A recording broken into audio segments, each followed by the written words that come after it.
can I make another point? Yes, 7th of January post and before, but you know, in December, if you just think back, there was a Sydney attack. Okay, not as many casualties, but don't forget Pakistan, 132 children. The Peshawar killing. You know, 132 children for broadly similar sort of reasons.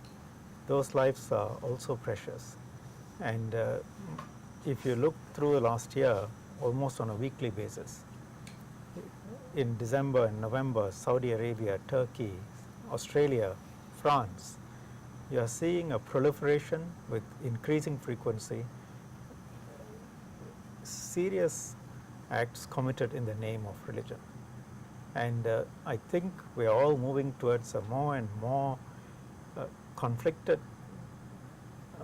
dangerous world. You're absolutely right. Because it happened in Pakistan, unfortunately, and don't forget the teachers as well. The teachers as well who died. Some yeah. who died because they were trying to save the lives of the others. But so how do you redress this? How do you redress this obvious shift in obvious anomaly or disproportionate coverage that you get sometimes, you know? And if I may just draw your attention to, you know, recently this Al Jazeera International internal conversation was leaked, and I find that interesting because within one media organization there is obviously a huge difference between how the Western journalists look at it and how the non-Western journalists look at it. If I could just quote excerpts of it, the Al Jazeera editor Salah al-Din Qadr, he said, I quote him, defending he sent this email to all the journalists. Defending freedom of expression in the face of oppression is one thing. Insisting on the right to be obnoxious and offensive just because you can is infantile. Baiting extremists isn't bravely defiant when your manner of doing so is more significant in offending millions of moderate people as well. Now, immediately, many of his own correspondents from the West, Westerners, responded. And here is this US-based correspondent, Al Jazeera, Tom Ackerman, his response to what the editor said, and I quote, he said, he argued that cartoons like the ones that drove the radical Islamists to murder must be published and continue to be published. And he said, because the murderers cannot be allowed for a single moment to think that their strategy can succeed, right? So this sort of cultural rift, even within an organization that's supposed to have a collective reflex, happens. So it goes back to the point, are we really looking at a clash of civilizations or not? Sam Huntington's theory of clash of civilizations has been rubbished, but what are we seeing? I don't know. And how do we address it? I would cast it as a cultural rift. I would cast it as, you know, unfortunately this has been cast in terms of freedom of expression versus somebody is suppressing my right to express my opinion. And freedom of expression is something very basic to a democracy. But what has not come out enough is the responsibility and the fact that every society draws boundaries. And should you have a right to insult? Now, that doesn't equate with somebody else killing me. But often some of these comments, and a lot of people who say I'm Charlie, are thinking along those lines. Actually, the two should be looked at separately. But, you know, in the wave of moral outrage, which is entirely legitimate, the two have become conflated. And but therein lies the issue, and this is probably the last point that we have time to discuss. So what does this mean for the rest of the world? I mean, this is not anymore just an issue of France. This has become a global issue. And this wave that the minister talked about, it's going to gain momentum. It's going to gain speed, right? And it's very much going to be Western oriented. I mean, look, when you talk about world leaders, there was not a single Asian leader who was present there. I think it might have been the logistics as well. There wasn't enough time. For example, for Singapore. That's too much of a coincidence, isn't it? No, well, I don't know about the others. For example, when we got to know about it, it was literally the day after. And, you know, it's difficult for, say, a minister from Singapore to fly out to Paris on less than 48 hours notice. But to make the point that we stood in solidarity with France, we asked our ambassador to march. So if you're in, I'm not saying their schedules are any easier, but a 2-hour difference is slightly different from a 14 or 15-hour difference. And you know, the French wanted to do it quickly, and they wanted to make a point, and people like us, we wanted to make the point that we condemn these acts. Therefore, while we do not agree with Charlie Hebdo, we took part in the march at the highest level possible for us, our ambassador. So Minister, if I could ask you to succinctly tell us what Singapore's position is, comprehensive position is on this matter. We take society as we find it, which means that you know, you will have a group of people who are, I could call them postmodernist. You can insult their religion, you can insult them, you can insult their race, and they will treat it as part of freedom of speech. And then you will have another group who will not like it, but who will understand the context. And you will have yet another group who will be deeply offended, and some in that group may well be tempted to do some things. Now, it's not a static situation, because it's also, these groups are ever changing and influenced by external events. So we have to ask ourselves, what do we want?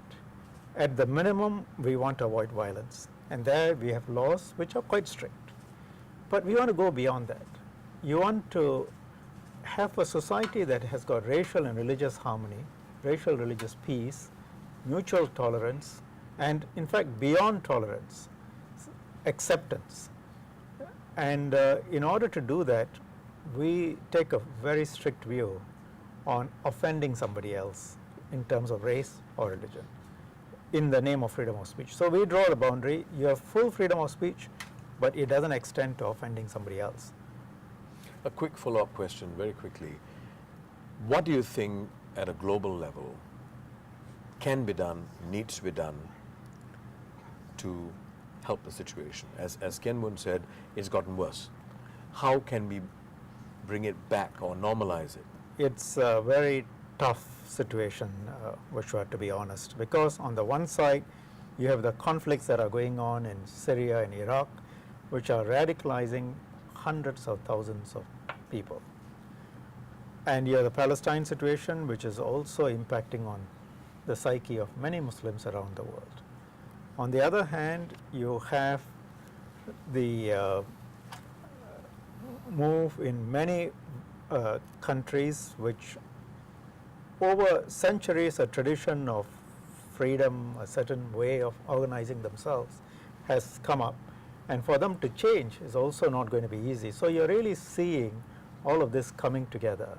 And then the terrorism exploding, as I said, in Pakistan, in Turkey, in Saudi Arabia, in Asia, exploding across the globe, no pun intended.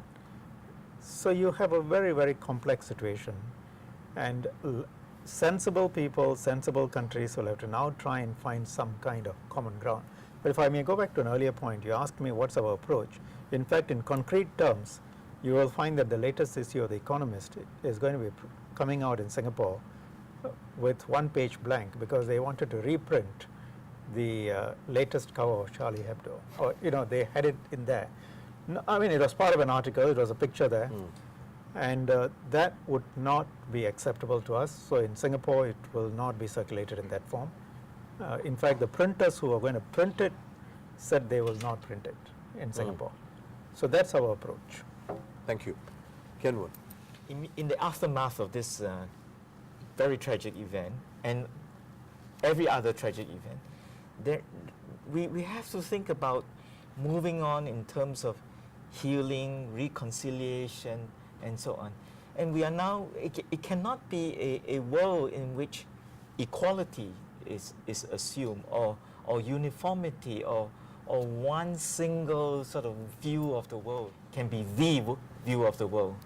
So I think we have to find a way to deal with tensions, dilemmas, contradictions, and it has to be even more, there has to be even more dialogue going on while we are thinking about laws and so on. And here perhaps the multiple voices, and not just from any single community. I think that's very important. As for convictions, beliefs, values, principles, they are translated into action, and action have consequences. So to sort of think about any kind of value, freedom, divorced from the actions and the consequences, not only is not logical, and that too has further consequences. Absolutely. So If I could just squeeze this in, and I'm not a specialist on Islamic theology, but it's very interesting to me, and I think we have to go beyond whether we want to reproduce or not reproduce any image. Because it so happens, quite unique to the Islamic tradition, and you can argue what are the sources of this tradition, in relation to what might be called religious iconography. In some other traditions, say Orthodox Christianity, the icon points to a kind of transcendental reality which has great meaning for the believer. In this case, it's the absence of the icon that is meaningful, because the transcendent cannot be expressed Yes. in a kind of visual Icon, form. yeah. So even to have people understand this very interesting and profound point, I think helps the situation.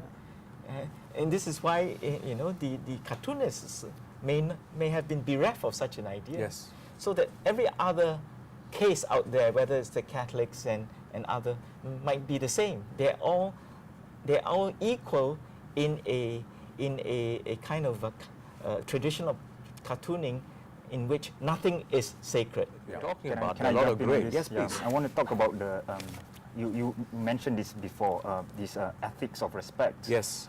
As opposed to dependency on law. And I think it's important to talk about what to do legally. But I think we should move away from a dependency on legal instruments. And if we look at this, then there is a sense of ownership from the public to want to see what is right and what is wrong, right? And I think that if we move along these lines, and then cartoonists like Charlie Hebdo might have a greater sense of empathy Yes. of the sensibilities that are sensitive to one community, for example, the Muslims, already a kind of small minority in Europe, but just the sensibilities of what might kind of offend a larger group of Muslims, even though we know there are different traditions of Islam out there. And this, on the part of Muslims, must be carried out. I mean, the Muslims must go and try to, look at different traditions. And one of the ways that I personally try to do this is to work with a magazine in London called Critical Muslim that tries to put out alternative discourses on Islam. Yeah. Yeah. So I No, just wonderful. So really, gentlemen, what we're talking about is, let's not start looking at things. Let's not dichotomize, but really looking at it as a continuum of ideas, and conversations are what is needed. And the conversations need not always be in the form of conversations like this. They can even be in the form of music and art. Conversations conveyed in the language that the receiver is most comfortable receiving it. And I think that's something we should explore a lot more. Right. That's all the time we have, and we've come to the end of the first part of a two-part discussion on the topic, freedom to express versus the right to retaliate.